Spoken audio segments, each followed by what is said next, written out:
Welcome to this series of final term preparation. ये final term की preparation series की video है। Complete series इस चैनल के ऊपर अपलोड की जा रही है और आज की वीडियो के अंदर आपको MGT 613 की फाइनल टर्म की प्रिपरेशन के लिए लेक्चर नंबर 31 से लेकर 40 तक करवाए जा रहे हैं, जिसके फाइनल टर्म के हिसाब से आपको मेन पॉइंट्स करवाए जा रहे हैं। तो शुरू करते हैं आज के इस ट्यूटोरियल को। इसमें सबसे पहले टाइप ऑफ इन्वेंट्रीज़ हैं।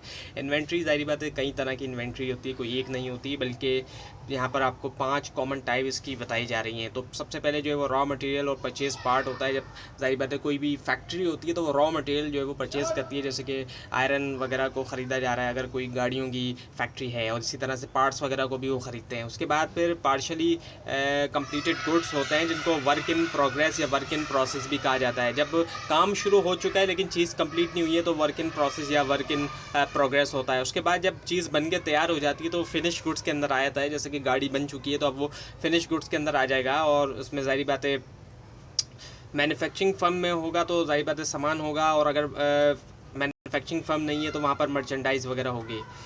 और गुड इन ट्रांजिट आती है इसके बाद, फिर जो कि वेयर हाउस तक जाता है या फिर कस्टमर तक, और आखिर में जो है वो फिर replacement parts, tools and supplies वगैरह आ जाती है। So now the objective of inventory control. अगर इसके ऑब्जेक्टिव की हम बात करते हैं तो अचीव करने के लिए सेटिस्फैक्ट्री लेवल जो होता है कस्टमर सर्विस का, और साथ में जो है वो रखते हुए इन्वेंट्री कॉस्ट जो है रीजनेबल बाउंड के अंदर। ऑपरेशन मैनेजर जो है वो वेल अवेयर होते हैं फैक्ट से कि कस्टमर सर्विस जो है इन्वेंट्री के हिसाब से जो है इसमें लिया जाता है दोनों को, इंटरनल और एक्सटर्नल कस्टमर दोनों को। सो इसके अंदर लेवल आ जाता है कस्टमर सर्विस का, और जो कॉस्ट है ऑर्डरिंग की और इन्वेंट्री कैरिंग करने की। Now the functions of inventories. तो एक मैन्युफैक्चरिंग ऑर्गेनाइजेशन के पास एक या ज़्यादा जो है वो फंक्शन होता है इन्वेंट्री के, जिसको माइंड में रखना होता है, और जब वो ट्राई करें कि सेट करें एक प्रैग्मेटिक और जो इफेक्टिव इन्वेंट्री मैनेजमेंट सिस्टम है। तो इसमें क्या है कि मीट किया जाए, पूरा किया जाए एंटिसिपेटेड डिमांड को, और स्मूथ किया जाए प्रोडक्शन रिक्वायरमेंट को, डीकपल किया जाए ऑपरेशंस को, और प्रोटेक्ट किया जाए स्टॉक आउट के अगेंस्ट के, यानी कि स्टॉक ख़त्म ना हो जाए। रिक्वायरमेंट्स जो है इफेक्टिव इन्वेंट्री कंट्रोल की हम बात करें, सो मैनेजमेंट के 2 बेसिक फंक्शन हैं इन्वेंट्री के हवाले से। पहले ये कि बनाया जाए डिसीजन को कि हाउ मच, कितना और कब जो है वो ऑर्डर किया जाए। इसके अलावा ये कि इस्टेब्लिश किया जाए एक सिस्टम जो है ट्रैक रखने का आइटम्स का इन्वेंट्री के अंदर। और इफेक्टिव इन्वेंट्री मैनेजमेंट की बात करें तो ये जो है एक इन्वेंट्री मैनेजमेंट सिस्टम को हम इफेक्टिव कहेंगे अगर वो कुछ रिक्वायरमेंट पूरी करता है। पहला ये कि एक सिस्टम के रखा जाए ट्रैक इन्वेंट्री का, और उसके अलावा एक रिलायबल फोरकास्ट होती है डिमांड की। इसके अलावा नॉलेज जो है वो लीड टाइम्स की। इसके अलावा एक रीज़नेबल एस्टिमेट करना जो होल्डिंग कॉस्ट है और ऑर्डरिंग कॉस्ट की भी, शॉर्टेज कॉस्ट की भी, और इसके अलावा एक क्लासिफिकेशन सिस्टम का होना।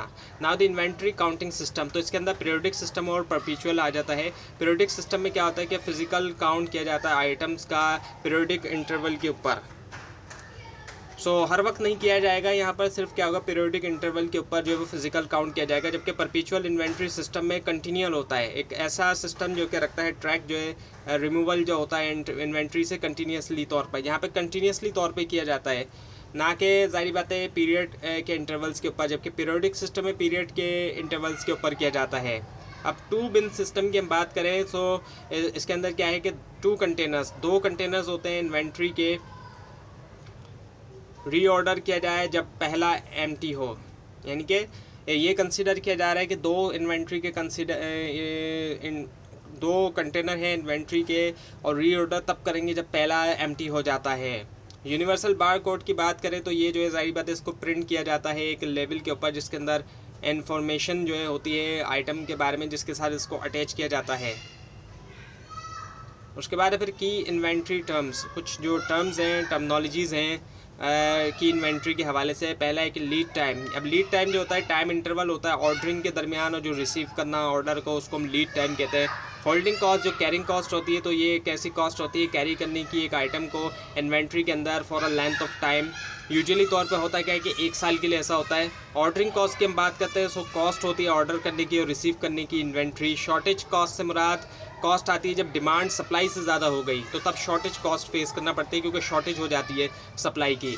Now the assumption of EOQ model जो कि इकोनॉमिक ऑर्डर क्वांटिटी है, तो इसमें इसका जो अजम्पशन होते हैं वो ये कि सिर्फ एक ही प्रोडक्ट इन्वॉल्व होती है और एनुअल डिमांड रिक्वायरमेंट जो है पता होती है। डिमांड जो है इवन रहती है पूरे के पूरे साल, और लीड टाइम जो है वो वेरी नहीं करता, चेंज नहीं होता। और हर ऑर्डर जो रिसीव होता है सिंगल डिलीवरी में, और इसके अलावा कोई भी क्वांटिटी डिस्काउंट नहीं होते हैं। उसके बाद है कि इकोनॉमिक प्रोडक्शन क्वांटिटी, इसके जो अजम्पशन है वो ये कि प्रोडक्शन की जाती है बैचेस के अंदर या फिर लॉट्स के अंदर, और कैपेसिटी होती है कि प्रोड्यूस किया जाए एक पार्ट जो कि एक्सीड कर दे पार्ट्स यूसेज या फिर डिमांड रेट को। और अजम्पशन जो EPQ के सिमिलर हैं EOQ के, इकोनॉमिक ऑर्डर क्वांटिटी के एक्सेप्ट के ऑर्डर जो रिसीव होते हैं इंक्रीमेंटली तौर पर प्रोडक्शन के दरमियान। अब ये कि इकोनॉमिक प्रोडक्शन क्वांटिटी, इसके अजम्पशन की हम बात करते हैं तो इसके अंदर सिर्फ एक ही आइटम इन्वॉल्व है। एनुअल डिमांड का पता है, यूजेज रेट कांस्टेंट है, ऐसा नहीं होता कि फ्लक्चुएट कर रहा है, और यूजेज जो है वो कंटिन्यूसली होती है, ये नहीं होता कि रुकता जाए, नहीं बल्कि कंटिन्यूसली है। प्रोडक्शन रेट भी कांस्टेंट होता है, फ्लक्चुएट नहीं करता, लीड टाइम वेरी नहीं करता, एक सा रहता है, और कोई भी क्वान्टिटी डिस्काउंट नहीं है।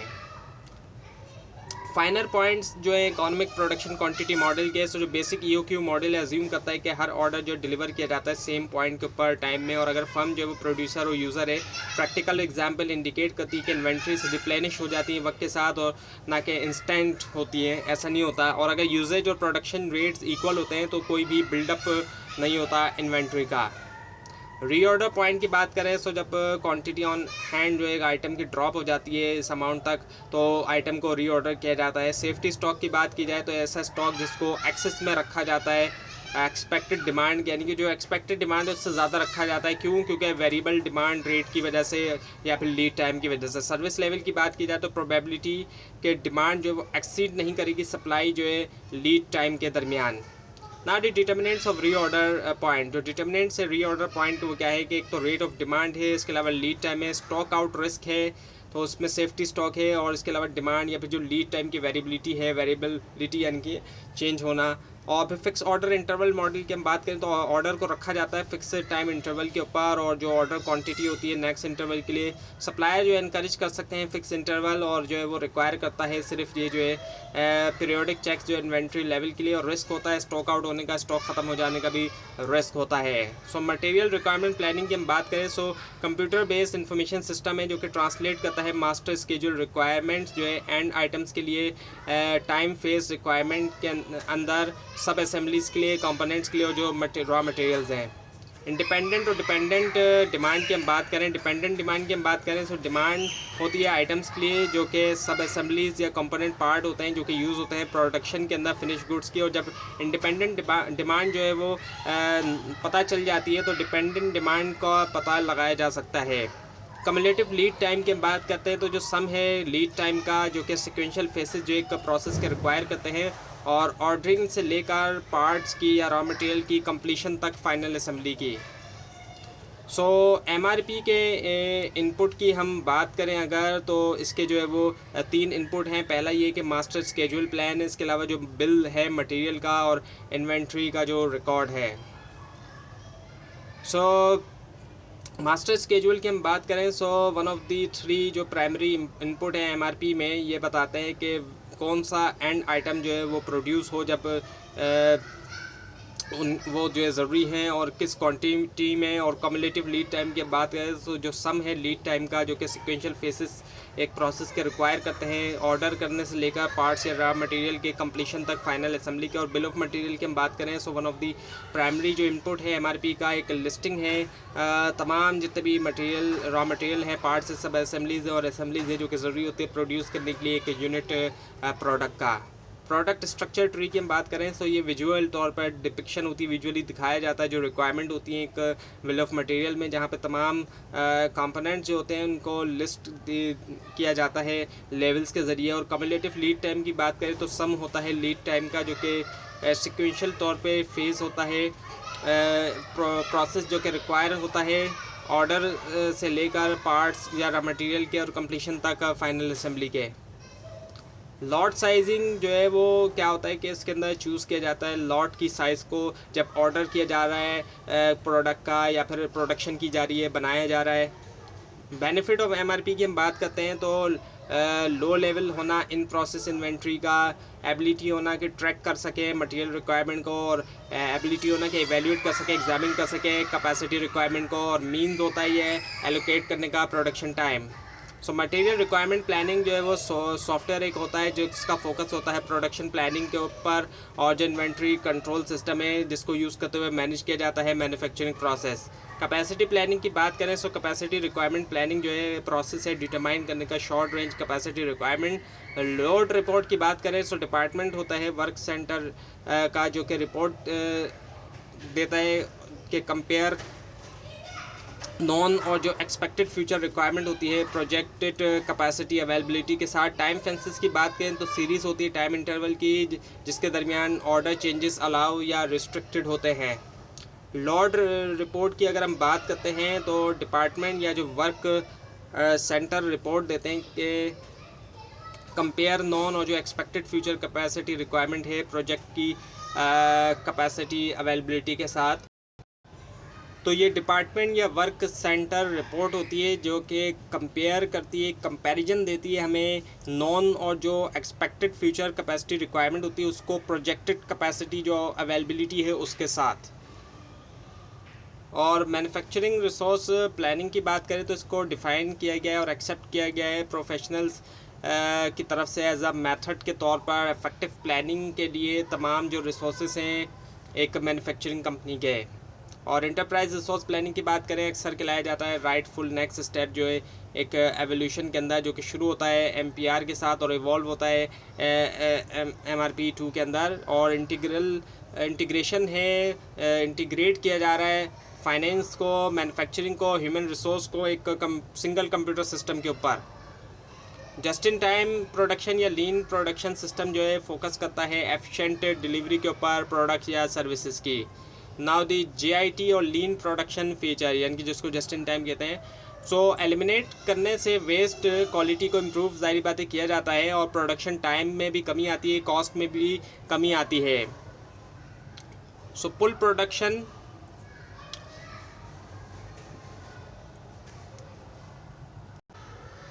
वैसे अच्छा पुल प्रोडक्शन सिस्टम में होता क्या है कि प्रोडक्ट जो है वो मैन्युफैक्चर होती है जो स्पेसिफिक डिमांड होती है उसके रिस्पांस के अंदर। और कुछ का बिलीव ये है कि लीन मैन्युफैक्चरिंग जो है वो सेट है प्रॉब्लम सॉल्विंग टूल का, और इसी के साथ साथ एक्सपर्ट जो है इस फील्ड के अंदर बिलीव रखते हैं कि फिलॉसफी बेस्ड लीन मैन्युफैक्चरिंग स्ट्रेटजी जो है वो एक ज़्यादा इफेक्टिव तरीका होता है कि लॉन्च किया जाए और सस्टेन किया जाए लीन एक्टिविटीज़ को। उसके बाद है ऑर्गेनाइजेशनल एंड ऑपरेशनल स्ट्रेटजीज। तो ऑर्गेनाइजेशन का जो एम है JIT सिस्टम के लिए वो फोकस होना चाहिए ह्यूमन रिसोर्स मैनेजमेंट के ऊपर, प्रॉपर सिस्टम के साथ इंसेंटिव्स के, रिवार्ड्स के, लेबर क्लासिफिकेशन कोऑपरेशन और जो ट्रस्ट है उसका।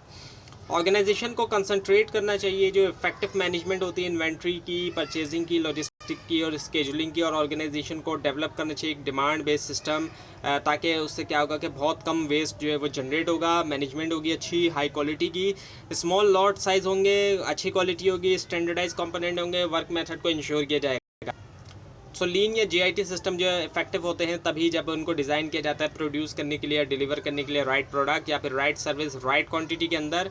सो जस्ट इन टाइम जो है वो सर्व करता है सब्सिक्वेंट प्रोसेस या कस्टमर्स। और ऑर्गेनाइजेशन जो कि डिज़ाइन करते हैं उनके ऑपरेशन या जस्ट इन टाइम फिलॉसफी उनको ज़रूरी होता है कि इनकरेज करें पार्टनरशिप कॉन्सेप्ट, क्या चाहे वो दरमियान में हो ऑर्गेनाइजेशन के परचेसिंग डिपार्टमेंट या सप्लायर के, या फिर पार्टनरशिप हो मैनेजमेंट और लेबर के दरमियान। सो करेक्टरिस्टिक्स जो है लीन सिस्टम जस्ट इन टाइम के अगर हम उसकी बात करते हैं तो इसके अंदर जो है वो पुल मेथड है मटेरियल फ्लो का, और इसके अलावा कंसिस्टेंटली तौर पे हाई क्वालिटी का होना, और स्मॉल होना लॉट साइजेस का, यूनिफॉर्म होना वर्कलोड स्टेशंस का, और स्टैंडर्डाइज कंपोनेंट और वर्क मेथड्स का होना। कानबान की हम बात करते हैं तो कानबान जो है ज़ाहिर बात है एक जैपनीज़ वर्ड है, इसी वजह से थोड़ा आपको अनयूजुअल वर्ड दिखाई दे रहा होगा। तो ये जो एक कार्ड होता है या फिर कोई दूसरी डिवाइस भी हो सकती है जो कि कम्युनिकेट करता है डिमांड वर्क के लिए या फिर जो मटेरियल होते हैं प्रीसीडिंग स्टेशन से। और कानबान जैपनीज़ वर्ड है जैसे कि आपको बताया गया जिसका मतलब है सिग्नल या विजिबल रिकॉर्ड का होना। सो सिंगल कार्ड कानबान सिस्टम की हम बात करें तो हर कंटेनर के अंदर एक कार्ड होता है और असेंबली जो है हमेशा विड्रॉ करती है फैब्रिकेशन से पुल सिस्टम से, यानी कि कंटेनर जो है वो मूव नहीं हो सकता है बगैर एक कानबान के। और कंटेनर के अंदर जो है वो होना चाहिए सेम नंबर ऑफ़ पार्ट्स, ऐसा ना हो कि किसी के अंदर कुछ है तो किसी के अंदर कुछ और है, और सिर्फ अच्छे पार्ट्स ही उनको पास किया जाएगा और प्रोडक्शन जो है वो एक्सीड ना करे ऑथराइजेशन को, उससे आगे ना बढ़ जाए। यानी कि जस्ट इन टाइम की हम बात करें तो एक हाईली कोऑर्डिनेटेड प्रोसेसिंग सिस्टम होता है जिसके अंदर गुड्स जो है वो मूव होते हैं, एक जो सिस्टम है उसके ज़रिए, और सर्विसेज परफॉर्म की जाती हैं जैसे ही उनकी ज़रूरत होती है। उसके बाद है फिर गोल ऑफ JIT। अब इसके गोल की हम बात करें तो जो अल्टीमेट गोल है वो क्या है, एक बैलेंस सिस्टम होना, और इसको अचीव किया जाता है कि smooth rapid flow of material के ज़रिए अचीव किया जाता है, एक smooth rapid flow of material system के ज़रिए। एक पूरा सिस्टम होता है यानी उसके ज़रिए अचीव करते हैं स्मूथ और जो रैपिड फ्लो होता है मटेरियल का।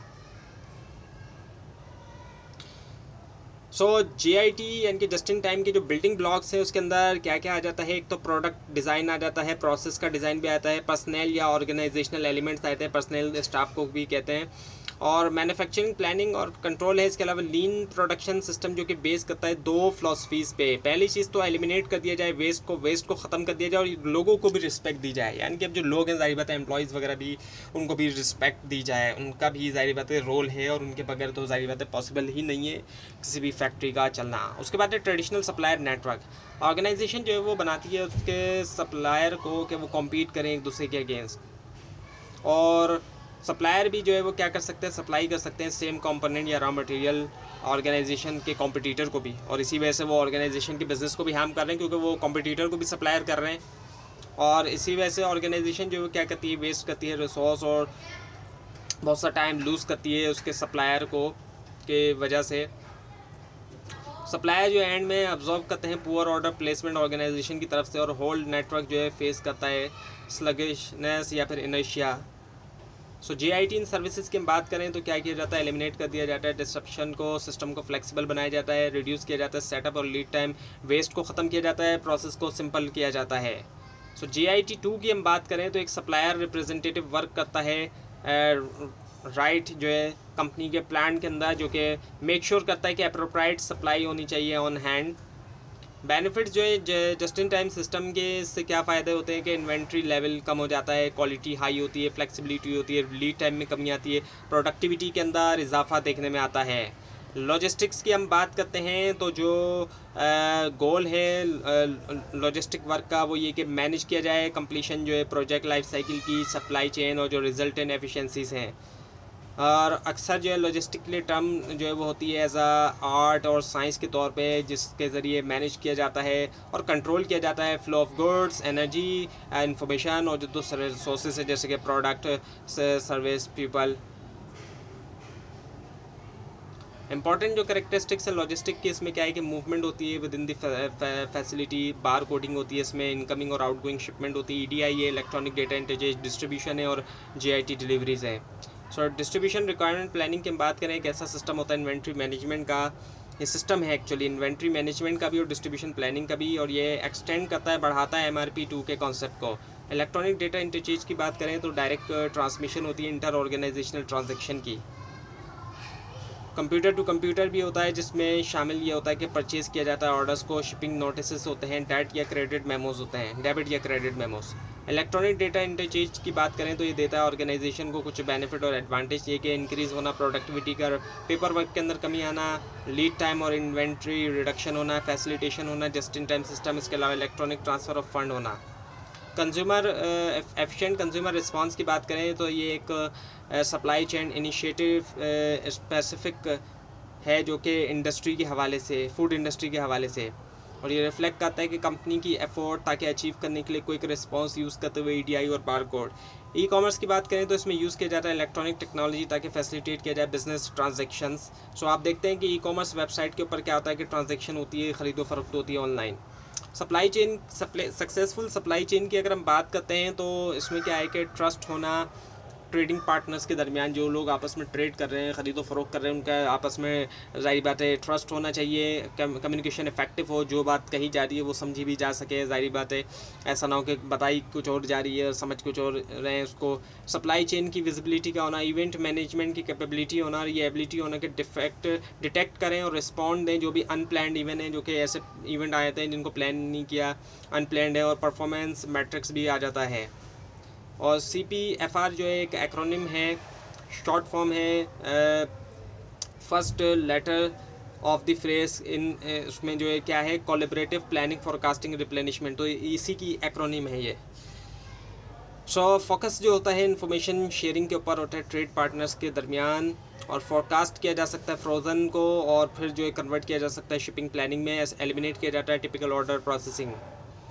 और उसके बाद फिर ये कि creating an effective supply chain, एक इफेक्टिव सप्लाई चेन को क्रिएट करने के लिए क्या किया जाए, डेवलप करें स्ट्रैटेजिक ऑब्जेक्टिव और टैक्टिक्स, इंटीग्रेट करें कोऑर्डिनेट करें एक्टिविटीज़ इंटरनल सप्लाई चेन में, कोऑर्डिनेट करें एक्टिविटीज़ सप्लायर के साथ और कस्टमर के साथ, कोऑर्डिनेट करें प्लानिंग और एग्जीक्यूशन जो है सप्लाई चेन के अक्रॉस, और फॉर्म करें strategic partnerships. Now the inventory velocity, so inventory velocity की हम बात करें, रेट जिसके ऊपर इन्वेंट्री गुजरती है सप्लाई चेन से, और इन्फॉर्मेशन वेलोसिटी की बात करें, रेट जिसके ऊपर इन्फॉर्मेशन को कम्युनिकेट किया जाता है सप्लाई चेन के अंदर। चैलेंजेस की अगर हम बात करें जो कि होते हैं कि इफेक्टिव सप्लाई चेन मैनेजमेंट में, तो वो क्या है कि बैरियर होता है इंटीग्रेशन का ऑर्गेनाइजेशन की, और टॉप मैनेजमेंट को लाया जाए बोर्ड के ऊपर, डील किया जाए ट्रेड ऑफ्स के साथ, इसमें स्मॉल बिजनेसेस भी आते हैं, वेरिएबिलिटी और अनसर्टेनिटी, गैर यकीनी सूरत हाल और लॉन्ग लीड टाइम्स का होना।